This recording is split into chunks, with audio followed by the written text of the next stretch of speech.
주시는 하나님의 말씀은 이사야 52장과 53장의 말씀입니다. 이사야서 52장과 53장의 말씀, 구약성경 1032쪽에 있습니다. 이사야 52장과 53장의 말씀을 먼저 드라마 바이블로 듣도록 하겠습니다. 제52장. 시온이여, 깰지어다, 깰지어다, 내 힘을 낼지어다. 거룩한 성 예루살렘이여, 내 아름다운 옷을 입을지어다. 이제부터 할례 받지 아니한 자와 부정한 자가 다시는 내게로 들어옴이 없을 것임이라. 너는 티끌을 털어버릴지어다. 예루살렘이여, 일어나 앉을지어다.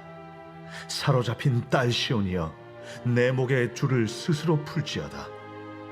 여호와께서 이와 같이 말씀하시되, 너희가 값없이 팔렸으니 돈 없이 속량되리라. 내 백성이 전에 애굽에 내려가서 거기에 거류하였고 아수리는 공연히 그들을 압박하였도다. 그러므로 이제 여호와께서 말씀하시되, 내 백성이 까닭없이 잡혀갔으니 내가 여기서 어떻게 하랴. 그들을 관할하는 자들이 떠들며 내 이름을 항상 종일토록 더럽히도다. 그러므로 내 백성은 내 이름을 알리라. 그러므로 그날에는 그들이 이 말을 하는 자가 나인 줄을 알리라. 내가 여기 있느니라.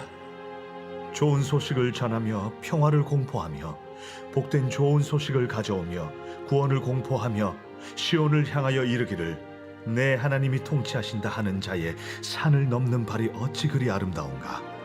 내 파수꾼들의 소리로다. 그들이 소리를 높여 일제히 노래하니 이는 여호와께서 시온으로 돌아오실 때에 그들의 눈이 마주 보리로다. 너 예루살렘의 황폐한 곳들아, 기쁜 소리를 내어 함께 노래할지어다. 이는 여호와께서 그의 백성을 위로하셨고 예루살렘을 구속하셨습니다. 여호와께서 열방의 목전에서 그의 거룩한 팔을 나타내셨으므로 땅 끝까지도 모두 우리 하나님의 구원을 보았도다. 너희는 떠날지어다, 떠날지어다. 거기서 나오고 부정한 것을 만지지 말지어다. 그 가운데서 나올지어다. 여호와의 기구를 매는 자들이여, 스스로 정결하게 할지어다. 여호와께서 너희 앞에서 행하시며 이스라엘의 하나님이 너희 뒤에서 호위하시리니 너희가 황급히 나오지 아니하며 도망하듯 다니지 아니하리라. 보라, 내 종이 형통하리니 받들어 높이 들려서 지극히 존귀하게 되리라. 전에는 그의 모양이 타인보다 상하였고 그의 모습이 사람들보다 상하였으므로 많은 사람이 그에 대하여 놀랐거니와 그가 나라들을 놀라게 할 것이며 왕들은 그로 말미암아 그들의 입을 봉하리니 이는 그들이 아직 그들에게 전파되지 아니한 것을 볼 것이요 아직 듣지 못한 것을 깨달을 것입니다. 제53장. 우리가 전한 것을 누가 믿었느냐? 여호와의 팔이 누구에게 나타났느냐? 그는 주 앞에서 자라나기를 연한 순 같고 마른 땅에서 나온 뿌리 같아서 고운 모양도 없고 풍채도 없은즉 우리가 보기에 흠모할 만한 아름다운 것이 없도다. 그는 멸시를 받아 사람들에게 버림받았으며 강고를 많이 겪었으며 질고를 아는 자라. 마치 사람들이 그에게서 얼굴을 가리는 것 같이 멸시를 당하였고 우리도 그를 귀히 여기지 아니하였도다. 그는 실로 우리의 질고를 지고 우리의 슬픔을 당하였거늘 우리는 생각하기를 그는 징벌을 받아 하나님께 맞으며 고난을 당한다 하였노라. 그가 찔림은 우리의 허물 때문이요 그가 상함은 우리의 죄악 때문이라. 그가 징계를 받음으로 우리는 평화를 누리고 그가 채찍에 맞음으로 우리는 나음을 받았도다. 우리는 다 양 같아서 그릇 행하여 각기 제 길로 갔거늘 여호와께서는 우리 모두의 죄악을 그에게 담당시키셨도다. 그가 곤욕을 당하여 괴로울 때도 그의 입을 열지 아니하였으며 마치 도수장으로 끌려가는 어린 양과 털 깎는 자 앞에서 잠잠한 양같이 그의 입을 열지 아니하였도다. 그는 곤욕과 신문을 당하고 끌려갔으나 그 세대 중에 누가 생각하기를 그가 살아있는 자들의 땅에서 끊어짐은 마땅히 형벌받을 내 백성의 허물 때문이라 하였으리요. 그는 강포를 행하지 아니하였고 그의 입에 거짓이 없었으나 그의 무덤이 악인들과 함께 있었으며 그가 죽은 후에 부자와 함께 있었도다. 여호와께서 그에게 상함을 받게 하시기를 원하사 질고를 당하게 하셨은즉 그의 영혼을 속건 제물로 드리기에 이르면 그가 씨를 보게 되며 그의 날은 길 것이요 또 그의 손으로 여호와께서 기뻐하시는 뜻을 성취하리로다. 그가 자기 영혼의 수고한 것을 보고 만족하게 여길 것이라. 나의 의로운 종이 자기 지식으로 많은 사람을 의롭게 하며 또 그들의 죄악을 친히 담당하리로다. 그러므로 내가 그에게 존귀한 자와 함께 몫을 받게 하며 강한 자와 함께 탈취한 것을 나누게 하리니 이는 그가 자기 영혼을 버려 사망에 이르게 하며 범죄자 중 하나로 헤아림을 받았음이니라. 그러나 그가 많은 사람의 죄를 담당하며 범죄자를 위하여 기도하였느니라. 아멘. 먼저 알리는 소식 한 가지 알려드리도록 하겠습니다. 217 오이코스 기련옥 집사님의 모친께서 어제 하나님의 부르심을 받았습니다. 인천시 계양구에 있는 새천년 장례식장이 빈소이고요. 오늘 저녁 8시 30분에 위로 예배가 진행될 예정입니다.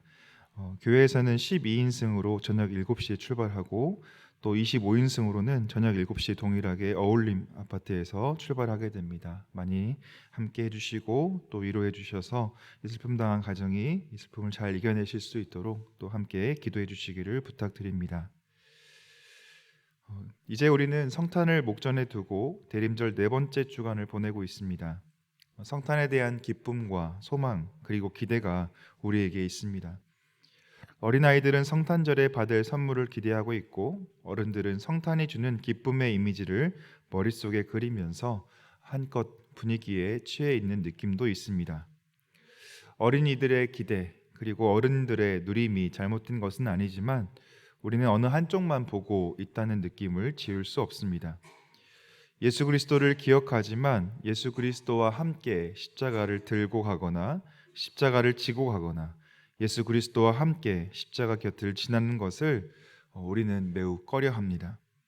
십자가를 통해 얻은 구원과 승리만이 내 것이지 예수 그리스도의 희생과 헌신은 내 것으로 가져가기 싫기 때문입니다.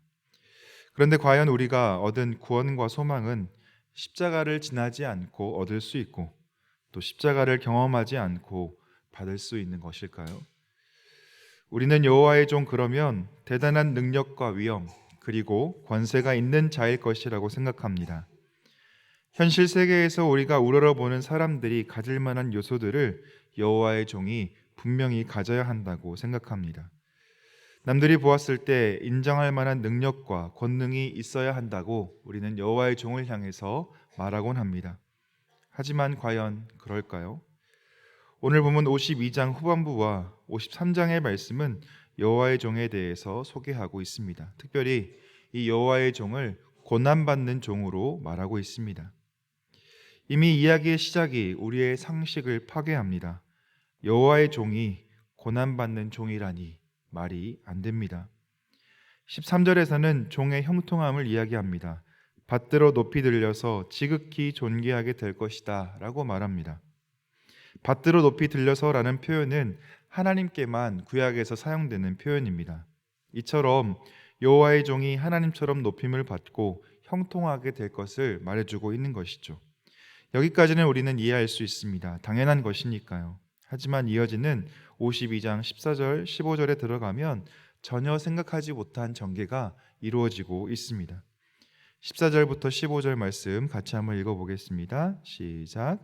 전에는 그의 모양이 타인보다 상하였고 그의 모습이 사람들보다 상하였으므로 많은 사람이 그에 대하여 놀랐거니와 그가 나라들을 놀라게 할 것이며 왕들은 그로 말미암아 그들의 입을 봉하리니 이는 그들이 아직 그들에게 전파되지 아니한 것을 볼 것이요 아직 듣지 못한 것을 깨달을 것임이라.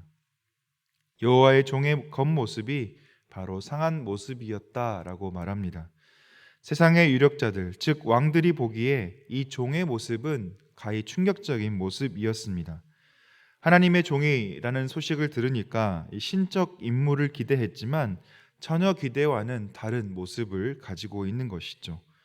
상하였다는 말은 제사에 사용될 수 없는 희생 제물이나 외견상 약해 보이는 흠 있는 짐승을 가리킬 때 사용되는 단어였습니다.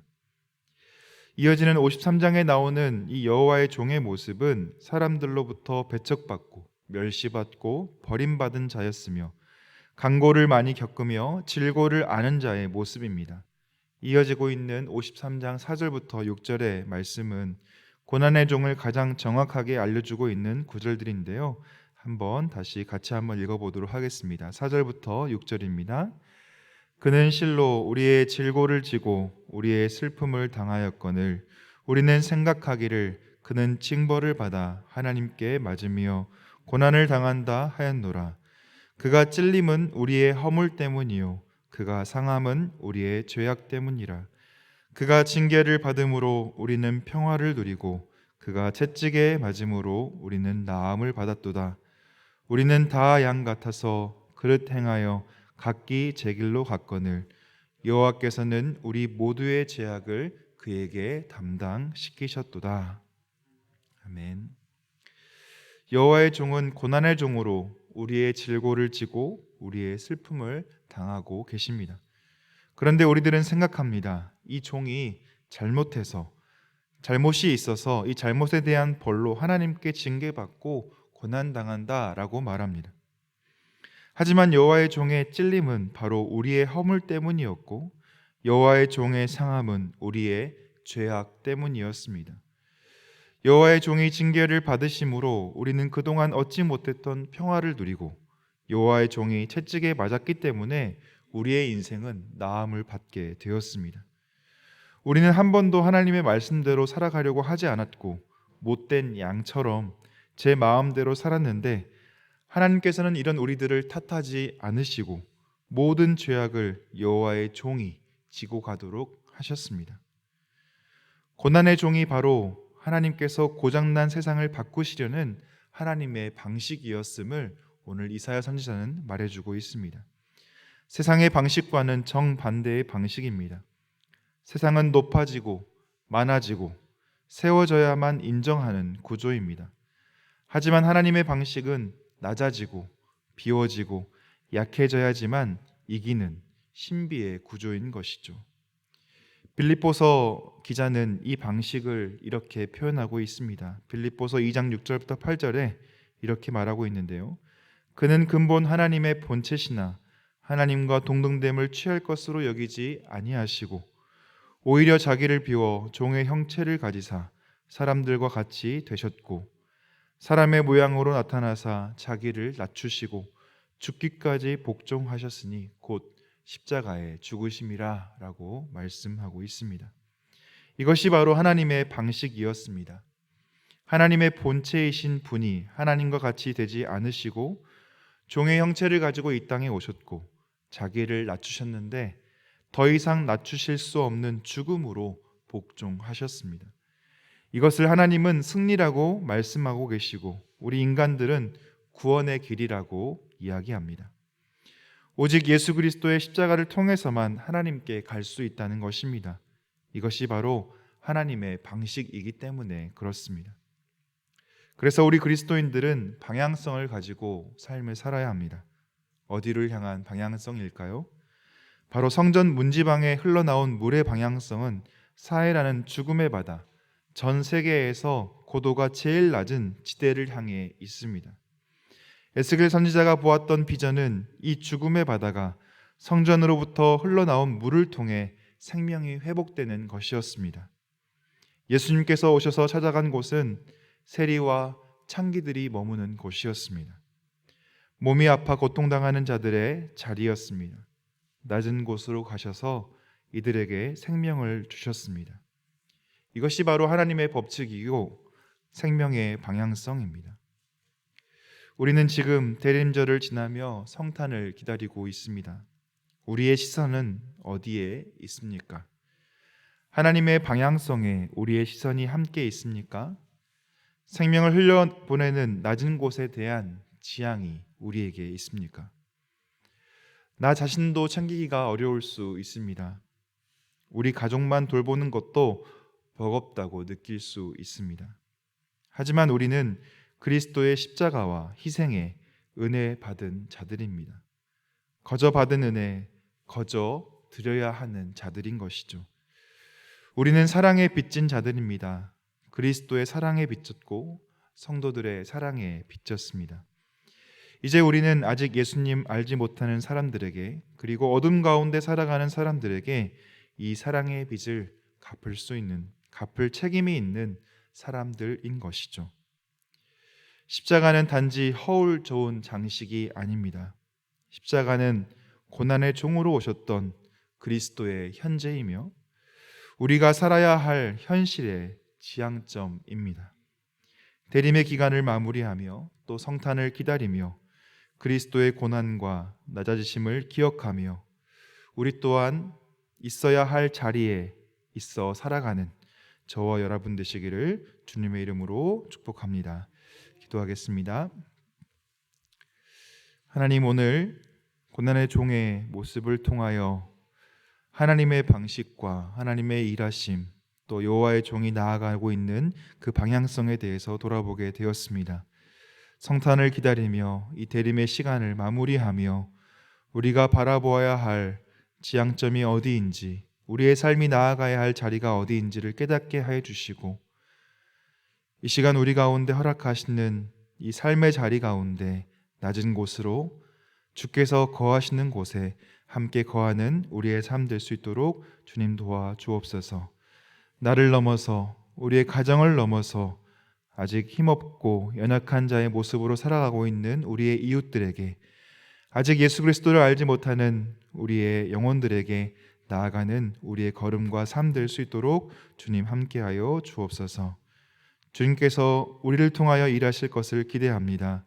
주님께서 우리를 통하여 이 땅 가운데 생명을 세우실 것을 기대합니다. 주님, 우리와 함께하여 주옵소서. 주님을 기대하오며 예수 그리스도의 이름으로 간절히 기도드리옵나이다. 아멘. 주님의 기도 함께 드리겠습니다. 하늘에 계신 우리 아버지, 아버지의 이름을 거룩하게 하시며 아버지의 나라가 오게 하시며 아버지의 뜻이 하늘에서와 같이 땅에서도 이루어지게 하소서. 오늘 우리에게 일용할 양식을 주시고 우리가 우리에게 잘못한 사람을 용서하여 준 것 같이 우리 죄를 용서하여 주시고 우리를 시험에 빠지지 않게 하시고 악에서 구하소서. 나라와 권능과 영광이 영원히 아버지의 것입니다. 아멘. 오늘 말씀을 기억하시면서 우리를 위해 이 땅 가운데 오신, 낮고 낮은 이곳에 오셔서 인간의 몸을 입어 고통당하시고 또 죽음을 경험하신 예수 그리스도의 그 희생과 사랑을 기억하며 우리 또한 주님께서 가셨던 그 길을 걸어가는, 또 주님께서 바라보고 계시는 그 이들을 향하여 함께 우리의 시선을 향하는, 그래서 소외되고 어려운 자들을 향하여 나아가는, 아직 예수님을 알지 못하는 자들에게 복음을 전하는 삶으로 나아가는 우리의 삶이 될 수 있기를 위해 같이 기도하겠습니다.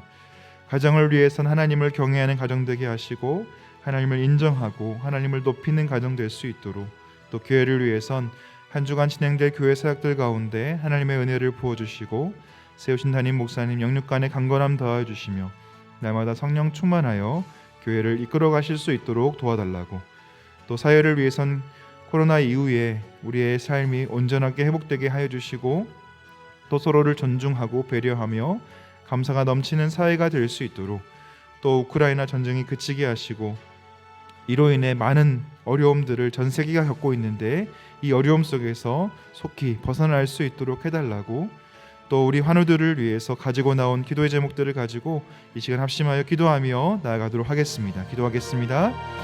하나님 아버지, 감사합니다. 오늘 주의 말씀을 통하여 또 이사야 선지자의 이야기를 통하여 또 고난받는 종, 여호와의 종의 모습을 바라볼 수 있게 하여 주시니 참 감사합니다. 하나님, 그렇습니다.